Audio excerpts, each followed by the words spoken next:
श्री रामकृष्ण ज्ञान योग अथवा वेदांत विचार। विद्यासागर बड़े विद्वान हैं। जब संस्कृत कॉलेज में पढ़ते थे तब अपनी श्रेणी के सबसे अच्छे छात्र थे। हर एक परीक्षा में प्रथम होते और स्वर्ण पदक आदि अथवा छात्रवृत्तियां पाते थे। होते होते वे संस्कृत कॉलेज के प्रधान अध्यापक तक हुए थे। संस्कृत व्याकरण तथा काव्य में उन्होंने विशेष ज्ञान प्राप्त किया था। स्वयं के प्रयत्न से अंग्रेजी सीखी थी। विद्यासागर किसी को धर्म शिक्षा नहीं देते थे। वे दर्शन आदि ग्रंथ पढ़ चुके थे। मास्टर ने एक दिन उनसे पूछा, आपको हिंदू दर्शन कैसे लगते हैं? उन्होंने जवाब दिया, मुझे यही मालूम होता है कि वो जो चीज समझाने गए उसे समझा न सके। वे हिंदुओं की भांति श्राद्ध आदि सब धर्मानुष्ठान करते थे। गले में जनेऊ धारण करते थे। अपनी भाषा में जो पत्र लिखते थे उनमें सबसे पहले श्री श्री हरि शरणम यह ईश्वर वंदनात्मक वाक्य लिखते थे। मास्टर ने और एक दिन उनको ईश्वर के विषय में यह कहते सुना, ईश्वर को कोई जान तो सकता नहीं, फिर करना क्या चाहिए? मेरी समझ में हम लोगों को ऐसा होना चाहिए कि यदि सब कोई वैसे हो तो यह पृथ्वी स्वर्ग बन जाए। हर एक को ऐसी चेष्टा करनी चाहिए कि जिससे जगत का भला हो। विद्या और अविद्या की चर्चा करते हुए श्री राम कृष्ण ब्रह्म ज्ञान की बात कह रहे हैं। विद्यासागर बड़े पंडित हैं। शायद षड दर्शन पढ़कर उन्होंने देखा है कि ईश्वर के विषय में कुछ भी जानना संभव नहीं है। श्री रामकृष्ण कहते हैं, ब्रह्म विद्या और अविद्या दोनों के परे है, वह मायातीत है। इस जगत में विद्या माया और अविद्या माया दोनों हैं। ज्ञान भक्ति भी है और साथ ही कामिनी कांचन भी हैं। सत भी है और असत भी, भला भी है और बुरा भी, परंतु ब्रह्म निर्लिप्त है।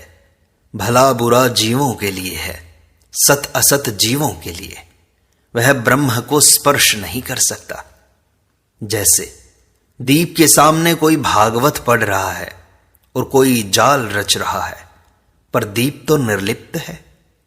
सूर्य शिष्ट पर भी प्रकाश डालता है और दुष्ट पर भी। यदि कहो कि दुख, पाप, अशांति ये सब फिर क्या है, तो उसका जवाब यह है कि वे सब जीवों के लिए हैं। ब्रह्म तो निर्लिप्त है। सांप में विष है, औरों को डसने से वे मर जाते हैं, पर सांप को उससे कोई हानि नहीं होती। ब्रह्म क्या है सो मुख से नहीं कहा जा सकता। सभी चीजें झूठी हो गई हैं। वेद, पुराण, तंत्र, षड दर्शन सब झूठे हो गए हैं। मुख से पढ़े गए हैं, मुख से उच्चारित हुए हैं, इसी कारण झूठे हो गए हैं। पर केवल एक वस्तु झूठी नहीं हुई है, वह वस्तु ब्रह्म है। ब्रह्म क्या है यह आज तक कोई मुख से नहीं कह सका। विद्यासागर मित्रों से कहते हैं, वाह, यह तो बड़ी सुंदर बात हुई। आज मैंने एक नई बात सीखी। श्री रामकृष्ण, एक पिता के दो लड़के थे। ब्रह्म विद्या सीखने के लिए पिता ने लड़कों को आचार्य को सौंपा। कुछ वर्ष बाद वे गुरु गृह से लौटे। आकर पिता को प्रणाम किया। पिता की इच्छा हुई कि देखें इन्हें कैसा ब्रह्म ज्ञान हुआ। बड़े बेटे से उन्होंने पूछा, बेटा तुमने तो सब कुछ पढ़ा है, अब बताओ ब्रह्म कैसा है? बड़ा बेटा वेदों से बहुत से श्लोकों की आवृत्ति करते हुए ब्रह्म का स्वरूप समझाने लगा। पिता चुप रहे। जब उन्होंने छोटे लड़के से पूछा तो वह सिर झुकाए चुप रहा। मुख से बात नहीं निकली। तब पिता ने प्रसन्न होकर छोटे लड़के से कहा, बेटा, तुम्ही ने कुछ समझा है। ब्रह्म क्या है यह मुख से नहीं कहा जा सकता। मनुष्य सोचता है कि हम ईश्वर को जान गए। एक चींटी चीनी के पहाड़ के पास गई थी।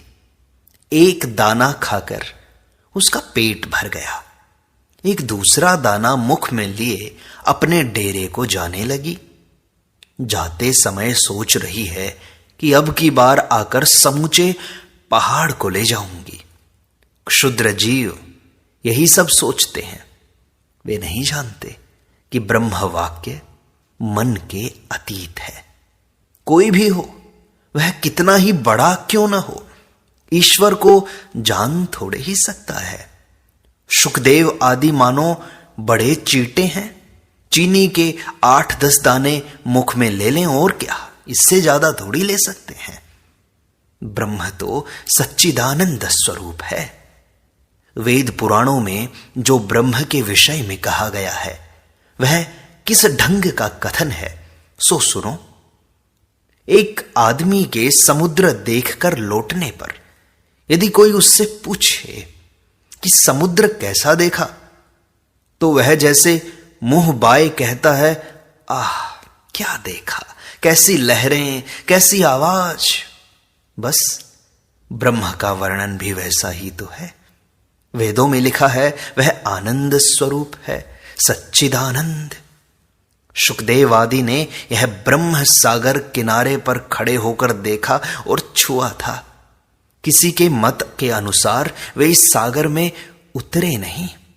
इस सागर में उतरने से फिर कोई लौट नहीं सकता। समाधि में स्थित होने से ब्रह्म ज्ञान होता है, ब्रह्म दर्शन होता है। उस दशा में विचार बिल्कुल बंद हो जाता है, आदमी चुप हो जाता है। ब्रह्म कैसी वस्तु है यह मुख से बताने की सामर्थ्य नहीं रहती। एक नमक का पुतला समुद्र नापने गया। पानी कितना गहरा है उसकी खबर देना चाहता था, पर खबर देना उसे नसीब न हुआ। वह पानी में उतरा कि बस घुल गया। बस फिर खबर दे कौन? किसी ने प्रश्न किया कि क्या समाधि में स्थित पुरुष जिनको ब्रह्म ज्ञान हुआ है वे फिर बोलते नहीं हैं क्या?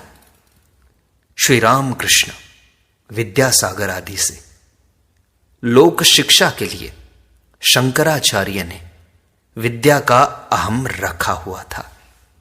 ब्रह्म दर्शन होने से मनुष्य चुप हो जाता है।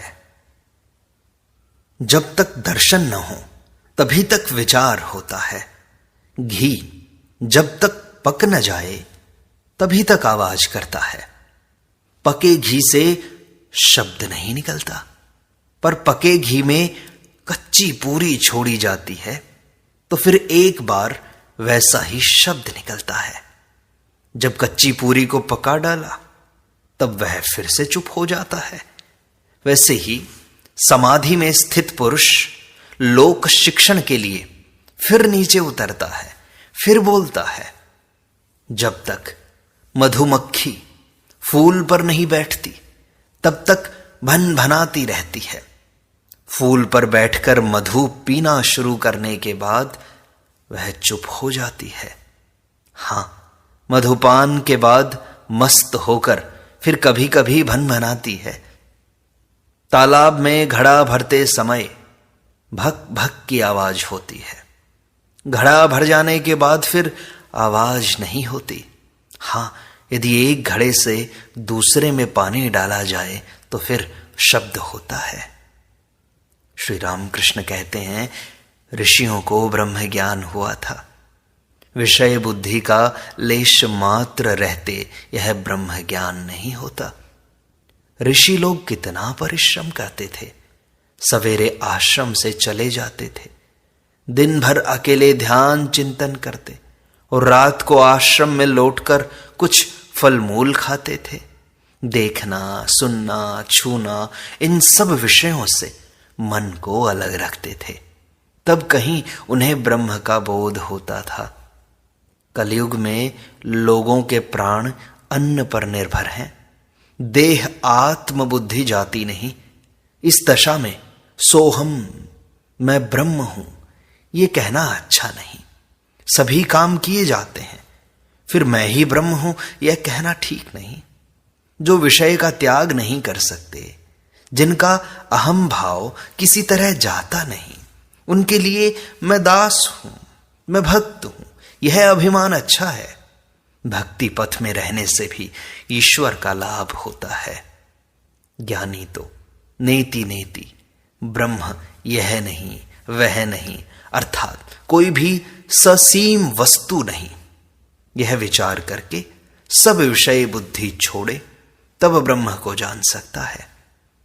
जैसे कोई जीने की एक एक सीढ़ी पार करते हुए छत पर पहुंच जा सकता है, पर विज्ञानी जिसने विशेष रूप से ईश्वर से मेल मिलाप किया है और भी कुछ दर्शन करता है, वह देखता है कि जिन चीजों से छत बनी है उन ईंटों, चूने, सुर्खी से जीना भी तो बना है। नेति नेति करके जिस ब्रह्म वस्तु का ज्ञान होता है वही जीव और जगत होती है। विज्ञानी देखता है कि जो निर्गुण है वही सगुण भी तो है। छत पर बहुत देर तक लोग ठहर नहीं सकते, फिर उतर आते हैं। जिन्होंने समाधिस्थ होकर ब्रह्म दर्शन किया है वे भी नीचे उतरकर देखते हैं कि वही जीव जगत हुआ है। सा रे गा मा पा धा नी में चरम भूमि में बहुत देर तक रहा नहीं जा सकता। अहम नहीं मिटता, तब मनुष्य देखता है कि ब्रह्म ही मैं, जीव, जगत सब कुछ हुआ है। इसी का नाम विज्ञान है। ज्ञानी की राह भी राह है, ज्ञान भक्ति की राह भी राह है, फिर भक्ति की भी राह एक राह ही तो है। ज्ञान योग भी सत्य है और भक्ति पथ भी सत्य है। सभी रास्ते से ईश्वर के समीप जाया जा सकता है। ईश्वर जब तक जीवों में मैं बोध रखता है तब तक भक्ति पथ ही सरल है। विज्ञानी देखता है कि ब्रह्म अटल, निष्क्रिय, सुमेरुवत है। यह संसार उसके सत्व, रज और तम इन तीन गुणों से बना है, पर वह निर्लिप्त है। विज्ञानी देखता है कि जो ब्रह्म है वही भगवान है, जो गुणातीत है वही षड ऐश्वर्य पूर्ण भगवान है। ये जीव और जगत, मन और बुद्धि, भक्ति, वैराग्य और ज्ञान सब उसके ऐश्वर्य हैं। सहास्य कहते हैं, जिस बाबू के घर द्वार नहीं है या तो बिक गया है, वह बाबू कैसा? ईश्वर षड ऐश्वर्य पूर्ण है। यदि उसके ऐश्वर्य न होगा तो कौन उसकी परवाह करता? देखो ना, यह जगत कैसा विचित्र है। कितने प्रकार की वस्तुएं, सूर्य, चंद्र, नक्षत्र, कितने प्रकार के जीव इसमें हैं। बड़ा छोटा, अच्छा बुरा, किसी में शक्ति अधिक है, किसी में कम। विद्यासागर पूछते हैं, तो क्या ईश्वर ने किसी को अधिक शक्ति दी है और किसी को कम, ऐसा है क्या? श्री राम कृष्ण कहते हैं, वह विभू के रूप में सब प्राणियों में है, चींटियों तक में है, पर शक्ति का तारतम्य होता है। नहीं तो क्यों कोई 10 आदमियों को हरा देता और कोई एक ही आदमी से भागता है? और ऐसा न हो तो भला तुम्हें ही सब कोई क्यों मानते हैं? क्या तुम्हारे 2 सींग निकले हैं? औरों की अपेक्षा तुम में अधिक दया है, विद्या है, इसीलिए तुमको लोग मानते हैं और देखने आते हैं। क्या तुम यह बात नहीं मानते हो? विद्यासागर मुस्कुराते हैं। श्री राम कृष्ण कहते हैं कि केवल पंडिताई में कुछ नहीं है। लोग किताबें इसलिए पढ़ते हैं कि वे ईश्वर लाभ में सहायता करेंगी, उनसे ईश्वर का कुछ पता लगेगा। आपकी पोथी में क्या है? किसी ने एक साधु से पूछा, साधु ने उसे खोलकर दिखाया। हर एक पन्ने में ओम राम लिखा था और कुछ नहीं। गीता का अर्थ क्या है? उसे 10 बार कहने से जो होता है वही 10 बार गीता गीता कहने से त्यागी त्यागी त्यागी त्यागी निकलता है।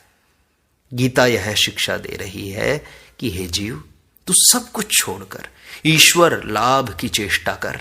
कोई साधु हो चाहे गृहस्थ, मन से सारी आसक्ति दूर करनी चाहिए।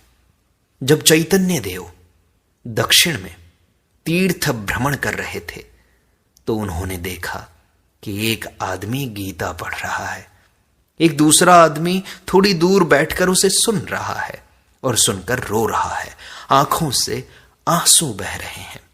चैतन्य देव ने पूछा, क्या तुम यह सब समझ रहे हो? उसने कहा, प्रभु, इन श्लोकों का अर्थ तो मैं नहीं समझता हूं। उन्होंने पूछा, तो रोते क्यों हो भाई? भक्त ने जवाब दिया, मैं देखता हूं कि अर्जुन का रथ है और उसके सामने भगवान और अर्जुन बातचीत कर रहे हैं, बस इतना ही देखकर मैं रो रहा हूं। श्री रामकृष्ण आगे कहते हैं, विज्ञानी क्यों भक्ति लिए रहते हैं? इसका उत्तर यह है कि मैं नहीं दूर होता उनका, अहंकार नहीं मिटता उनका। समाधि अवस्था में दूर तो होता है पर फिर आ जाता है। साधारण जीवों का अहम नहीं जाता। पीपल का पेड़ काट डालो, फिर उसके दूसरे दिन अंकुर निकल आता है। ज्ञान लाभ के बाद भी न जाने कहां से मैं फिर आ जाता है। स्वप्न में तुमने बाघ देखा, इसके बाद जागे तो भी तुम्हारी छाती धड़कती है। जीवों को जो दुख होता है मैं से ही होता है। बैल हम करता है, इसी से तो इतनी यातना मिलती है। हल में जोता जाता है, वर्षा और धूप सहनी पड़ती है और फिर कसाई लोग काटते हैं, चमड़े से जूते बनते हैं, ढोल बनता है, तब खूब पिटता है, फिर भी निस्तार नहीं। अंत में आंतों से तांत बनती है उसकी और उसे धुनिया अपने धनुहे में लगाता है। तब वह मैं नहीं कहता, तब कहता है तुम तुम तुम तुम। जब तुम कहता है तब निस्तार होता है। हे ईश्वर, मैं दास हूं, तुम प्रभु हो, मैं संतान हूं, तुम मां हो। राम ने पूछा, हनुमान, तुम मुझे किस भाव से देखते हो? हनुमान ने कहा, राम, जब मुझे मैं का बोध रहता है तब देखता हूं तुम पूर्ण हो, मैं अंश हूं, तुम प्रभु हो, मैं दास हूं। और राम, जब तत्व ज्ञान होता है तब देखता हूं तुम ही मैं हो और मैं ही तुम हूं। सेव्य सेवक भाव ही अच्छा है। मैं जबकि हटने का ही नहीं तो बना रहने दो उसे, दास में बना लो उसे। मैं और मेरा ये दोनों अज्ञान है। यह भाव कि मेरा घर है, मेरे रुपए हैं, मेरी विद्या है, मेरा यह सब ऐश्वर्य है, ये सब अज्ञान से पैदा होता है। और यह भाव ज्ञान से कि हे ईश्वर, तुम करता हो और ये सब तुम्हारी चीजें हैं। घर परिवार, लड़के बच्चे, स्वजन वर्ग, बंधु बांधव, ये सब तुम्हारी वस्तुएं हैं प्रभु। मृत्यु का सदा स्मरण रखना चाहिए। मरने के बाद कुछ भी नहीं रह जाएगा। यहां कुछ कर्म करने के लिए आना हुआ है, जैसे कि देहात में घर है, परंतु काम करने के लिए कलकत्ते आया जाता है। यदि कोई दर्शक बगीचा देखने को आता है तो धनी मनुष्यों के बगीचे का कर्मचारी कहता है, ये बगीचा हमारा है, ये तालाब हमारा है। परंतु किसी कसूर पर जब वह नौकरी से अलग कर दिया जाता है तब आम की लकड़ी के बने हुए संदूक को ले जाने का भी उसे अधिकार नहीं रह जाता। संदूक दरवान के हाथ भेज दिया जाता है। भगवान दो बातों पर हंसते हैं। एक तो जब वैद्य रोगी की मां से कहता है, मां, क्या भय है, मैं तुम्हारे लड़के को अच्छा कर दूंगा। उस समय भगवान यह सोचकर हंसते हैं कि मैं मार रहा हूं और यह कहता है मैं बचाऊंगा। वैद्य सोचता है मैं करता हूं, ईश्वर करता है, वह यह भूल गया है। दूसरा अवसर वह होता है जब दो भाई रस्सी लेकर जमीन नापते हैं और कहते हैं, इधर की मेरी, उधर की तुम्हारी। तब ईश्वर और एक बार हंसते हैं। यह सोचकर हंसते हैं कि जगत ब्रह्मांड मेरा है, पर ये कहते हैं यह जगह मेरी और वह तुम्हारी। श्री रामकृष्ण आगे कहते हैं, उन्हें क्या कोई विचार द्वारा जान सकता है? दास होकर, शरणागत होकर उन्हें पुकारो। विद्यासागर के प्रति हंसते हुए कहते हैं, अच्छा तुम्हारा भाव क्या है? विद्यासागर मुस्कुरा रहे हैं, कहते हैं, अच्छा यह बात आपसे किसी दिन निर्जन में कहूंगा महाराज। श्री रामकृष्ण हंसते हुए, उन्हें पांडित्य द्वारा विचार करके कोई जान नहीं सकता।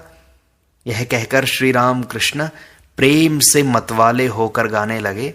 संगीत का भाव यह है, कौन जानता है कि काली कैसी है। षड दर्शनों ने उसका दर्शन नहीं पाया। मूलाधार और सहस्रार में योगी लोग सदा उसका ध्यान करते हैं। वह पद्मवन में हंस के साथ हंसी जैसे रमण करती है। वह आत्मा राम की आत्मा है, प्रणव का प्रमाण है। वह इच्छामयी अपनी इच्छा के अनुसार घट घट में विराजमान है। माता के जिस उदर में यह ब्रह्मांड समाया हुआ है, समझो कि वह कितना बड़ा हो सकता है। काली का माहात्म्य महाकाल ही जानते हैं, वैसा और कोई समझ नहीं सकता। उसको जानने का लोगों का प्रयास देखकर प्रसाद हंसता है। अपार सागर क्या कोई तैरकर पार कर सकता है क्या? यह मेरा मन समझ रहा है, परंतु फिर भी जी नहीं मानता। वामन होकर चंद्रमा की ओर हाथ बढ़ाता है। सुना, कहते हैं माता के जिस उदर में ब्रह्मांड समाया है, समझो कि वह कितना बड़ा है। और यह भी कहा कि षड दर्शनों ने उसका दर्शन नहीं पाया। पांडित्य द्वारा उसे प्राप्त करना असंभव है। विश्वास और भक्ति चाहिए। विश्वास कितना बलवान है सुनो। किसी मनुष्य को लंका से समुद्र के पार जाना था। विभीषण ने कहा, इस वस्तु को कपड़े के छोर में बांध लो तो बिना किसी बाधा के पार हो जाओगे। जल के ऊपर से चलकर जा सकोगे, परंतु खोलकर मत देखना। खोलकर देखोगे तो भला डूब जाओगे। वह मनुष्य आनंद पूर्वक समुद्र के ऊपर से चला जा रहा था। विश्वास की ऐसी शक्ति है। कुछ रास्ता पार कर वह सोचने लगा कि विभीषण ने ऐसा क्या बांध दिया जिसके बल से मैं पानी के ऊपर चला जा रहा हूं। यह सोचकर उसने गांठ खोली और देखा तो एक पत्ते पर केवल राम नाम लिखा था। तब वह मन ही मन कहने लगा, अरे बस यही है। ज्यों ही यह सोचा कि डूब गया। यह कहावत प्रसिद्ध है कि राम नाम पर हनुमान का इतना विश्वास था कि विश्वास ही के बल से वे समुद्र लांघ गए, परंतु स्वयं राम को सेतु बांधना पड़ा था। यदि उन पर विश्वास हो तो चाहे पाप करे और चाहे महापातक ही करे, किंतु किसी से भय नहीं होता। यह कहकर श्री राम कृष्ण भक्त के भावों से मस्त होकर विश्वास का महात्म्य गा रहे हैं। भावार्थ यह है, दुर्गा दुर्गा अगर जपूं मैं, जब मेरे निकलेंगे प्राण, देखूं कैसे नहीं तारती, कैसे हो करुणा की खान, कैसे हो करुणा की खान। इस प्रकार सत्संग का यह भाग यहीं संपूर्णता को प्राप्त होता है। शेष अगले अंक में है।